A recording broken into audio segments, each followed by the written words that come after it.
안녕하세요. 어바웃팀입니다. 이 세상을 살다 보면 참 어려운 일들을 많이 만납니다. 관계의 어려움으로 마음의 상처와 원망이 가득한 사람이 있는가 하면 억울한 일을 만나 악에 바친 울분을 토하는 사람도 있고 원인을 알 수 없는 병으로 고통받는 사람이 있으며 재정의 어려움으로 한 끼 식사를 해결하기가 어려운 사람도 있습니다. 이 세상에는 왜 이렇게 많은 아픔과 고통이 있을까요? 혹시 교회를 다니고 예수를 믿으면 이러한 고통이 다 사라질까요? 아니면 내가 너무 많은 죄를 지어서 하나님께 벌을 받는 것은 아닐까요? 오늘의 책 패스오버에서는 믿는 사람도 고난이 있을 수 있지만 이 고난을 극복할 방법 또한 있다고 말합니다. 오늘의 책 패스오버의 저자는 높은 뜻숭의 교회의 담임 목사님이셨던 김동호 목사님이십니다. 목사님은 2019년 폐암 2기 판정을 받으시고 2.6cm의 암을 제거하는 수술과 4번의 항암 치료를 받으셨습니다. 1차 항암 치료에서 심한 부작용으로 2주 동안 아무것도 먹지 못하는 구토 증상이 있으셨고 2번 졸도했으며 앉을 힘도 누울 힘도 없어 잠을 자기가 어려웠습니다. 몸무게는 73kg에서 59kg까지 빠졌습니다. 그러나 목사님은 이 어려움 속에서도 예수 믿는 사람답게 근사하게 살겠다는 다짐을 하며 페이스북에 글을 쓰기 시작하셨고 나와 같은 아픔을 겪는 암 환자와 가족들이 또 암과 같은 고난 중에 있는 모든 이들이 이 글을 읽고 조금이라도 위로를 받고 문설주에 바른 어린 양의 피와 같이 패스오버, 뛰어넘는 역사가 일어나길 소망하셨습니다. 김동호 목사님은 고린도전서 15장의 말씀을 삶으로 실천하셨습니다. 사망아, 너의 승리가 어디 있느냐? 사망아, 네가 쏘는 것이 어디 있느냐? 사망이 쏘는 것은 죄요. 죄의 권능은 율법이라.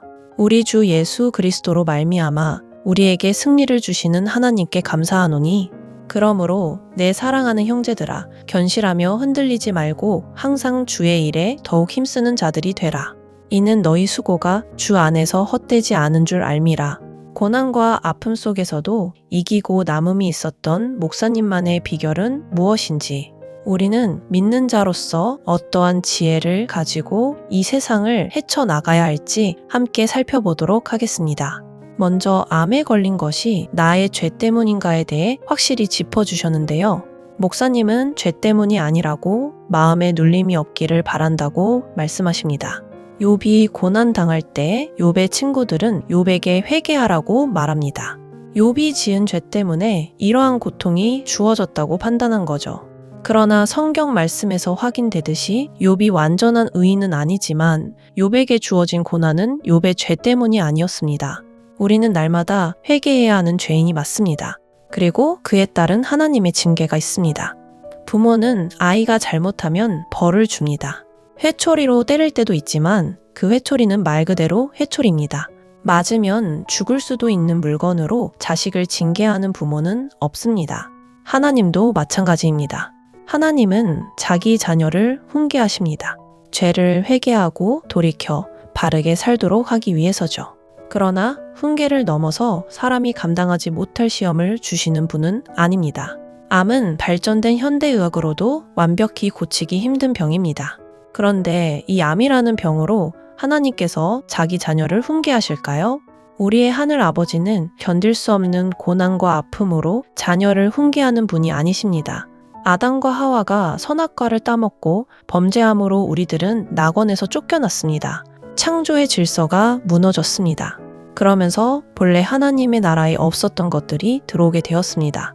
고통과 슬픔과 아픔 그리고 죽음 같은 것들입니다. 그와 같은 것들에 우리 인간이 노출되었고 그래서 슬픔을 겪고 병에도 걸리며 고통과 고난을 겪게 되었습니다. 그것은 믿는 사람과 믿지 않는 사람 사이에 차이가 없습니다. 믿는 사람도 감기에 걸리고 믿지 않는 사람도 감기에 걸립니다. 믿는 사람도 사고를 만나고 믿지 않는 사람도 사고를 만납니다. 암도 그저 걸린 것뿐입니다.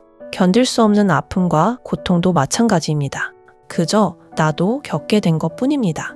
만일 암과 견딜 수 없는 아픔이 우리 죄에 대한 하나님의 징계라면 세상 사람 100%가 다 암 환자여야 하고 모두 다 아픔 속에 있어야 할 것입니다.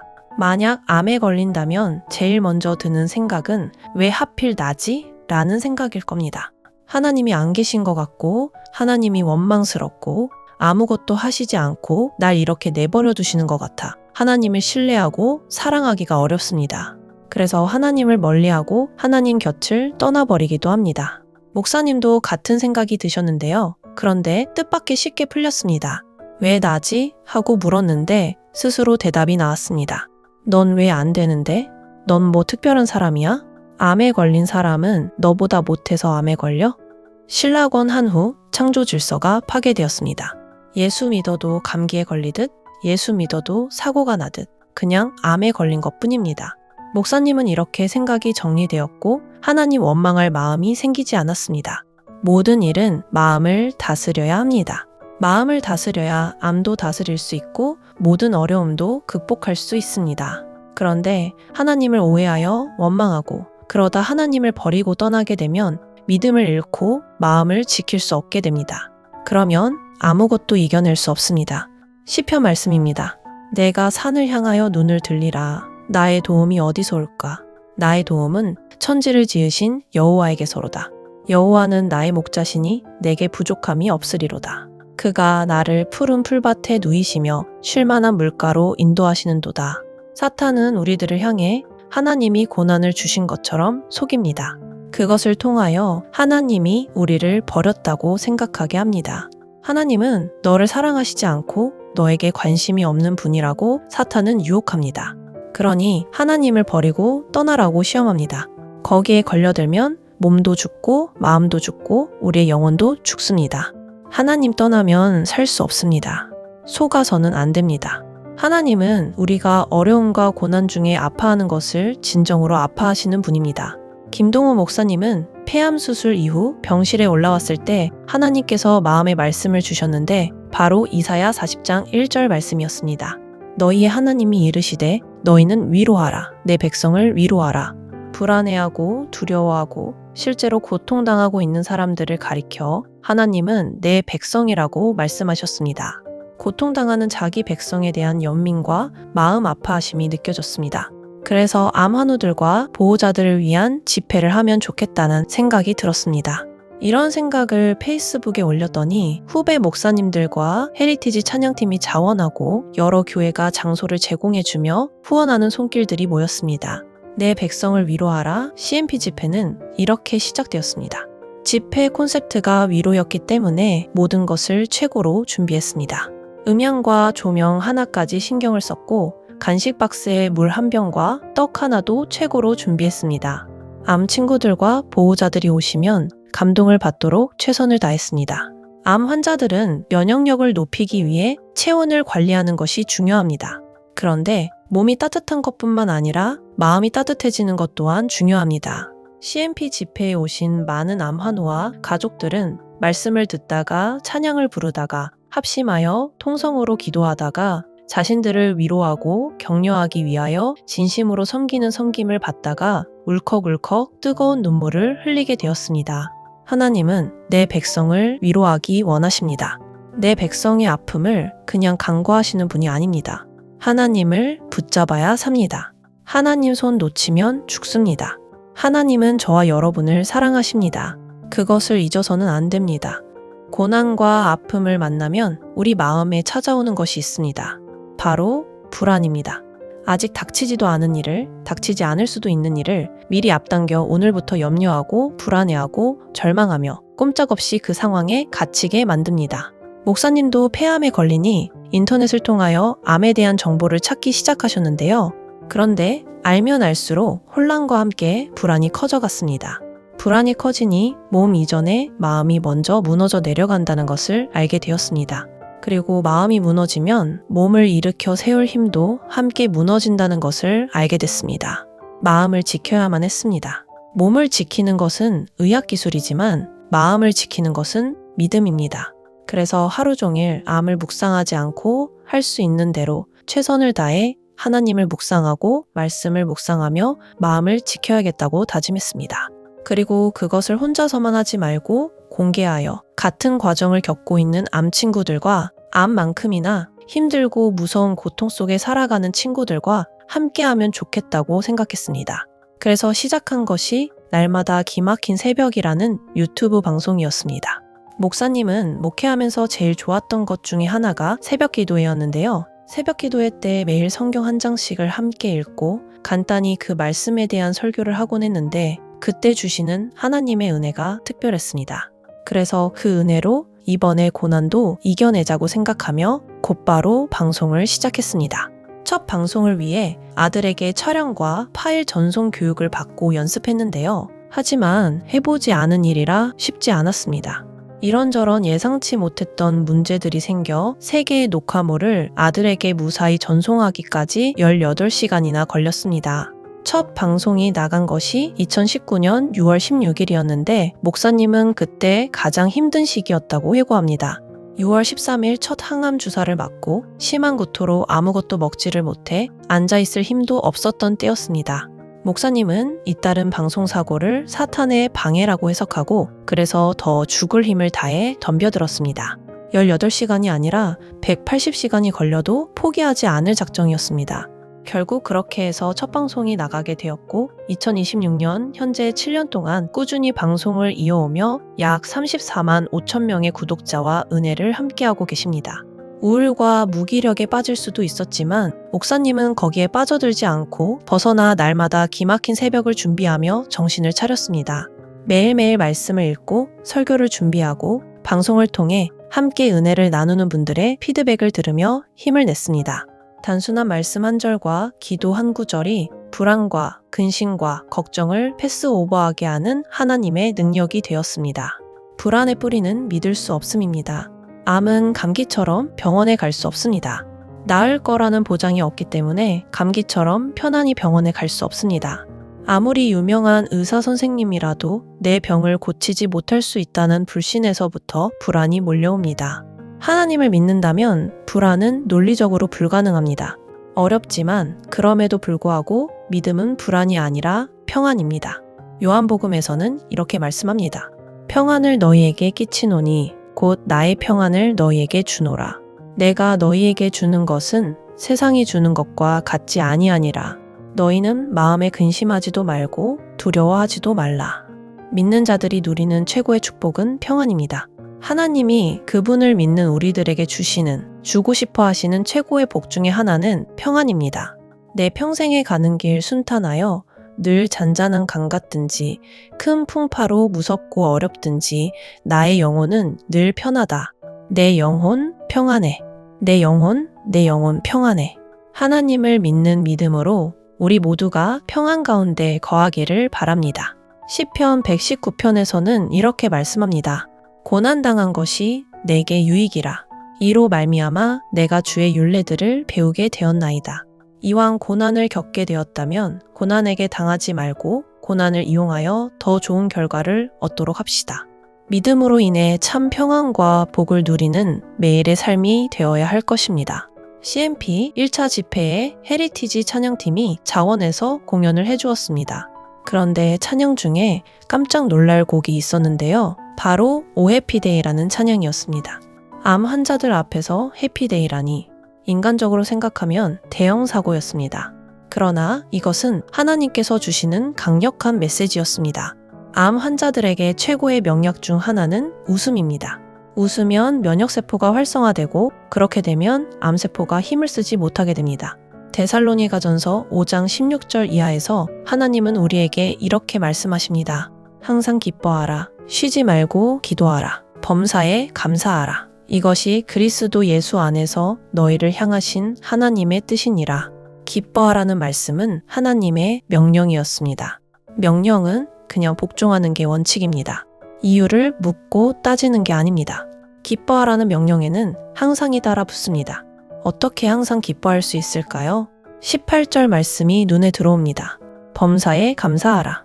감사할 수 있으면 기뻐할 수 있습니다. 생각해보면 내 삶에 고난만 있는 게 아닙니다. 그런데 고난에 집중하다 보니 내 삶에 온통 어려움만 있는 것처럼 그 안에 빠져들어 허우적됩니다. 세상 모든 풍파 너를 흔들어 약한 마음 낙심하게 될 때에 내려주신 주의 복을 세어라. 주의 크신 복을 내가 알리라. 받은 복을 세어보아라. 크신 복을 내가 알리라. 받은 복을 세어보아라. 주의 크신 복을 내가 알리라. 고난을 묵상하지 말고 은혜를 묵상해야 합니다. 하나님께서 그동안 내게 베풀어 주신 축복을 생각하면 우리는 감사할 수 있습니다. 그런데 그게 쉽지는 않습니다. 그래서 쉬지 말고 기도해야 합니다. 16절 항상 기뻐하라는 말씀과 18절 범사에 감사하라는 말씀 사이에 17절 쉬지 말고 기도하라는 말씀이 있습니다.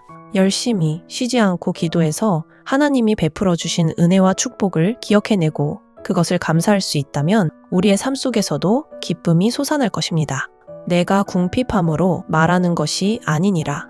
어떠한 형편에든지 나는 자족하기를 배웠노니 나는 비천에 처할 줄도 알고 풍부에 처할 줄도 알아. 모든 일, 곧 배부름과 배고픔과 풍부와 궁핍에도 처할 줄 아는 일체의 비결을 배웠노라. 내게 능력 주시는 자 안에서 내가 모든 것을 할 수 있느니라. 내게 능력 주시는 자, 하나님을 통해 가능합니다. 우리는 능력 주시는 자 안에 있습니다. 그 안에 있으면 세상이 나를 흔들 수 없습니다. 어떤 상황과 환경 속에서도 주가 주시는 평안을 누리며 참 기쁨 속에 살아갈 것입니다.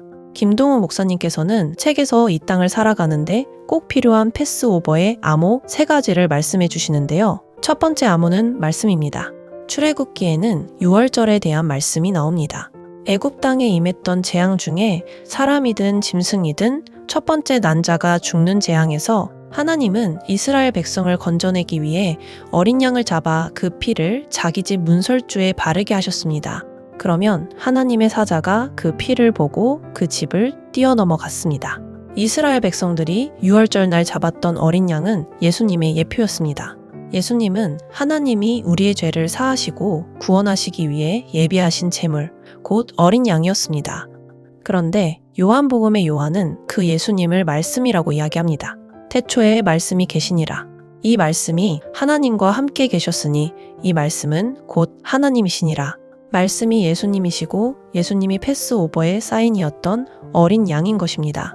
목사님은 힘들고 어려운 일을 만날 때 성경책과 성경 사전을 들고 책상에 앉습니다. 말씀에 집중하면 팝콘 터지듯 생각나는 하나님의 말씀들이 있습니다. 그러면 그 말씀을 성경 사전을 가지고 찾아서 그것을 10번이고 20번이고 읽습니다. 그러면 그 문제를 해결하시는 하나님의 식과 방법이 나타납니다. 그 하나님의 식과 방법을 찾게 되면 앞이 더 캄캄해지는데요. 하나님의 생각과 내 생각이 다르기 때문입니다. 그래도 하나님을 부인하지 않고 나 자신을 부인합니다. 그게 쉽지는 않아서 기도합니다. 내 원대로 마시옵고 아버지의 원대로 되기를 원하나이다. 자꾸 기도하면 용기가 생깁니다. 죽으면 죽으리라 결심하고 말씀 속에서 찾아낸 하나님의 식과 법을 따릅니다. 그때 비로소 앞이 환해집니다. 하늘 가는 밝은 길이 내 앞에 있으니 슬픈 일을 많이 보고 늘 고생하여도 하늘 영광 밝음이 어두운 그늘 해치니 예수 공로 의지하여 항상 빛을 보도다. 높은 뜻숭의 교회를 담임하실 때 교회에서 보이지 않는 성전 건축 프로젝트를 시행하고 있었습니다. 학교 강당을 빌려서 예배를 드리고 있었는데 그때 주일 출석 교인이 5,000명 정도 되었습니다. 예배당을 건축할 만한 힘이 있었지만 예배당부터 짓지 않고 하나님이 기뻐하시는 일을 먼저 하자고 결정했습니다. 그것을 보이지 않는 성전 건축이라고 생각했고 교인들이 200억 원의 헌금을 작정해 주었습니다. 그런데 그 프로젝트가 사탄의 마음에 들지 않았던 모양입니다. 예배당으로 사용하던 학교 강당을 비워달라는 요청이 온 것입니다. 보이지 않는 성전 건축을 잠시 뒤로 하고 헌금 200억 원으로 보이는 예배당을 준비하면 해결할 수 있었습니다. 보이지 않는 성전 건축을 폐기하는 것이 아니라 잠시 유보하면 되었습니다. 그때 하나님이 주신 말씀이 있었습니다. 예수께서 이르시되 손에 쟁기를 잡고 뒤를 돌아보는 자는 하나님의 나라에 합당하지 아니하니라 하시니라. 참 순종하기 어려웠지만 그래도 순종했습니다. 보이지 않는 성전 건축 헌금을 보이는 예배당 문제 해결에 전용하지 않기로 결정했고 예배당 문제가 끝까지 해결되지 않으면 길바닥에서 예배를 드릴 작정이었습니다. 교회 이름을 높은 뜻 광야교회로 바꿀 생각까지 하면서요. 하나님께서 어느 날 기가 막힌 길을 일러주셨는데 그것은 바로 교회를 분립하라는 것이었습니다. 그래서 5,000명 출석 교회는 넷으로 분립되어 흩어졌고 목사님은 담임의 자리에서 내려와 후배 목사님들께 이 교회들을 물려주셨습니다. 현재 높은 뜻 교회들은 모두 16개로 흩어졌고 흩어진 교회들은 오히려 더 건강해졌습니다. 교회가 비정상적으로 비대해져서 나타나는 성인병적인 현상이 나타나지 않게 되었습니다. 그리고 보이지 않는 성전 건축은 잘 진행이 되어 열매 나눔 재단과 열매 나눔 인터내셔널이라는 재단, 그리고 높은 뜻 시아 스쿨이라는 대안학교를 세우는 것으로 열매 맺게 되었습니다. 시편 119편의 말씀입니다. 주의 말씀은 내 발의 등이요 내 길의 빛이니이다. 김동호 목사님과 높은 뜻 숭의 교회는 순종하기 쉽지 않은 말씀이었지만 그 말씀에 순종함으로써 하나님의 수로 바둑을 둔 믿음의 공동체가 되었습니다. 첫 번째 암호인 말씀으로 패스오버했습니다. 두 번째 패스오버의 암호는 십자가입니다. 목사님께도 목회가 정말 힘들고 어려웠던 때가 있었는데요. 그 이유는 교회를 개혁하려고 했기 때문이었습니다. 사표를 내고 사택을 반납하고 은행 융자를 얻어 이삿짐 절반을 버리고 작은 집으로 이사하며 사는 게 죽는 것만 못한 시간을 보냈습니다. 어느 날 힘없이 소파에 앉아 있는데 벽에 걸린 손바닥만한 나무 십자가가 눈에 들어왔고 그 십자가가 목사님께 말을 걸어왔습니다. 난 너 죽는 꼴 못 봐. 내가 무슨 수를 써서라도 너는 살려내고 말 거야. 날 위하여 십자가에 달려 죽으신 예수님이 하시는 말씀으로 생각되었습니다. 감당할 수 없는 충격이 온 마음과 생각과 몸을 사로잡았고 이런 생각에 이르렀습니다. 내가 이까지 것 때문에 죽고 망할 사람이라면 우리 예수님이 날 위하여 십자가에 달려 돌아가시지도 않으셨다. 목사님은 그 자리에서 벌떡 일어났고 단번에 그 상황에서 패스오버했습니다. 이후로도 비슷한 어려운 일들이 계속됐지만 그 다음부터는 그때처럼 힘들지 않았습니다. 십자가 때문이었습니다. 전에도 십자가를 알았지만 머리로 아는데 그쳤습니다. 그러나 그 어느 날 목사님은 온몸으로 십자가를 깨달았습니다. 그 깨달음은 모든 역경과 고난과 어려움을 이겨내는 강력한 힘이 되었습니다. 로마서 8장의 말씀입니다. 누가 우리를 그리스도의 사랑에서 끊으리요. 환난이나 공고나 박해나 기근이나 적신이나 위험이나 칼이랴. 기록된 바 우리가 종일 주를 위하여 죽임을 당하게 되며 도살당할 양같이 여김을 받았나이다 함과 같으니라. 아무것도 붙잡을 수 없어 낙심되고 절망이 될 때 우리는 십자가를 바라봐야 합니다.